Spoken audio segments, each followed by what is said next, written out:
Hello বন্ধুরা, আপনারা সবাই কেমন আছেন? একটি নতুন ভিডিওতে আপনাদের স্বাগত জানাই। তো আমি ব্লাউজটি কেটে রেডি করে নিয়েছি, আর এটি হবে একটি সুন্দর একটি হাড়ি গলার ডিজাইন।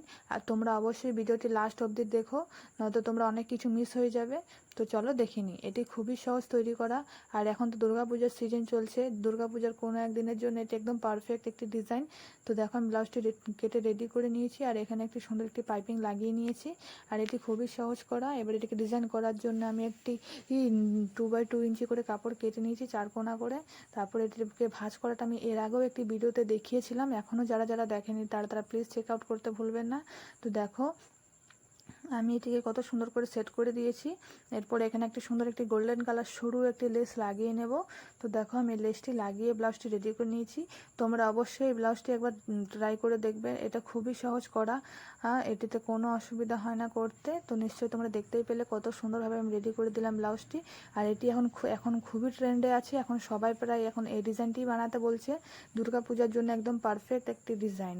তো নিশ্চয়ই তোমরা দেখতেই পেলে। এবারে চলো হাতের ডিজাইনে যাওয়া যাক। তো হাতের ডিজাইনের জন্য এখানে একটি আমি চোখ শেপে একটি কেটে নিয়েছি, আর এখানে এটাকে উল্টে একটি বো বসবে। এটিও এখন খুবই সুন্দর একটি ডিজাইন হচ্ছে, এখন সবাই প্রায় এখন এই ডিজাইনটি করছে। তো চলো এটিকে উল্টে নেব। এটিকে উল্টানো খুবই সহজ। দেখতে পেলে আমি ওই ছোট্ট ফুটাটা দিয়ে পুরো মার্কিন কাপড়টা বাইরের দিকে বার করে দিতে হবে। তারপরে এটিকে সুন্দর করে একদম হাত দিয়ে চেপে চেপে বসিয়ে দিতে হবে। তো দেখতে পেলে আমি কত সুন্দর করে বসিয়ে এটিতে এবার চাপ সেলাই লাগিয়ে দেবো। তো দেখো চাপ সেলাইটা দিয়ে দিয়েছি। তো এই চাপ সেলাই দেওয়ার পর এবার এখানে দেখতেই পাচ্ছ উপরের দিকটাও একদম পাকা আর নিচের দিকটাও পুরো পাকা, সুতো বের হওয়ার কোনো চান্সই নেই। তো দেখতেই পেলে এবার চলো বো বানানোর পালা। এবার 4x4 ইঞ্চি করে আমি কাপড়টি কেটে নিয়েছি। এবার লম্বা লম্বা করে আমি সেলাই মেরে নেব।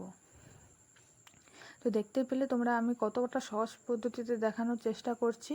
তোমরা যদি এই ভিডিও থেকে কিছু শিখতে পারো তো অবশ্যই আমাকে সেটি কমেন্ট করে জানাবেন, এবং আমার ভিডিওটি অবশ্যই লাইক করে দেবে। তো দেখো আমি এটিকে কত সহজ পদ্ধতিতে আমি এটিকে করছি বউটা। এখানে বউটি প্রথমে সেলাই করা হয়ে গেলে এবার এটাকে আমি হাতের সাহায্যে এবার পাল্টে নেব, যেরকম বালিশের চাদর পাল্টাই তোমরা তো জানোই। সেই পদ্ধতিতে এটাকে আমি পুরো পাল্টে নেব। তো দেখো এটি হচ্ছে ব্লাউজটির ফাইনাল লুক। পুরো ফিতা লাগিয়ে কত সুন্দর রেডি হয়ে গেছে ব্লাউজটি একদম। এবার এখানে হাতটা আপনাদের একবার দেখিয়ে দিই। হাতটা দেখুন এরকম হয়েছে। এটির ফাইনাল লুক কেমন লাগলো সেটি আমাকে অবশ্যই কমেন্টে জানাবেন। আর এখানে একটি সবুতাম বসবে, যেটা এখনও বসেনি।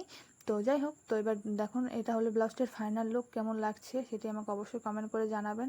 আর ভিডিওটি ভালো লেগে থাকলে নিশ্চয়ই ভিডিওটি লাইক করে আমার পাশে থাকবেন, আর চ্যানেলটি সাবস্ক্রাইব করবেন, আর ভিডিওটি শেয়ার করে রাখবেন, নয়তো ভিডিওটি আর পাবেন না আপনারা। তো আমার চ্যানেলটিকে সাবস্ক্রাইব করে দেবেন। আমার ভিডিওগুলো দেখার জন্য ধন্যবাদ। আর আপনারা ভালো থাকবেন, সুস্থ থাকবেন। শুভ দুর্গাপূজা।